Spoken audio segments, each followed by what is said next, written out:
this is Sai Saushati and I'm a legal intern at Lex & Company. Today I am going to talk about the doctrine of ultra-vires that is there in the Companies Act 2013. We know that the company runs according to the Companies Act 2013.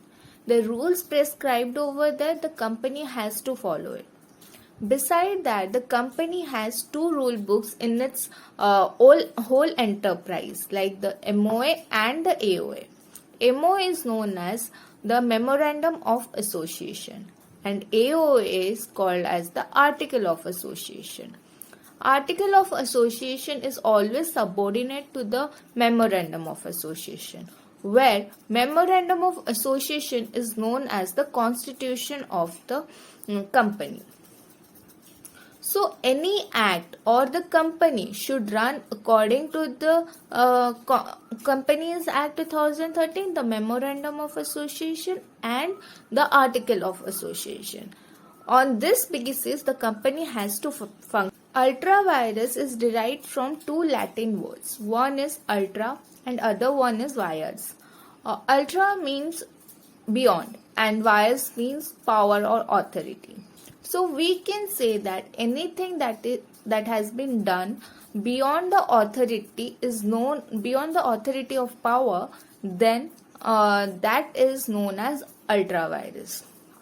In the context of the company, we can say that anything that has been done by the company or its director which is beyond the legal authority or the powers which are provided to them or beyond the object clause of the company, then those acts are known as ultra-vires. The Memorandum of Association is known as the Constitution of a company. So, Memorandum of Association sets out the internal and external aspects where the companies should work, like it states about the object, scope and powers of the company. A company is authorized to do the acts which are there in the Memorandum of Association.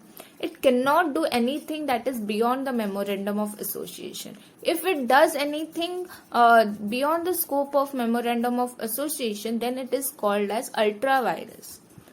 And but it can do such acts which are incidental to the object clause of memorandum, but it cannot do anything that is beyond the scope of the object clause of the memorandum that has been written in the Memorandum of Association. So, what is the need of this doctrine? We know that the shareholders and the creditors of the company invest their money by looking into the object clause that is there in the Memorandum of Association. This doctrine helps them or assures them that their money will be utilized only for the purpose that have been mentioned in Memorandum of Association. It moreover assures the investor of the company that their money will not be utilized in anywhere else that has not been mentioned in the Memorandum of Association. If the company asset are wrongfully used, then there is a greater chance that the company will get insolvent and subsequently the creditors will not get their money back.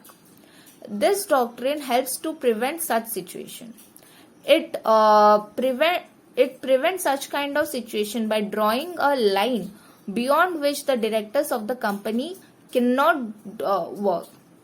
It puts a check on the activities of the director of the company that prevent them from departing from the memorandum clause that is there. There are various acts which is called as ultra-vires, like the act which is ultra-vires to the Companies Act 2013, the act which is ultra-vires to the Memorandum of Association, the act which is ultra-vires to the Article of Association but it is intra-vires to the companies, the act which are ultra-vires to the directors of the company but it is intra-vires to the company. These are the some various kind of ultra-vires act that has been ratified. So we came to know that no company can run without borrowings or funds. So, the interest of the shareholder, the creditors, and the investors should be taken care of. The money they have invested, they should get its return. And for that, the doctrine of ultra vires is there, which check that the director of the company work within the purpose that has been mentioned in the MOA, and within the object, and the activities should be within for fulfilling the object clause, not beyond its ambit. So that's it.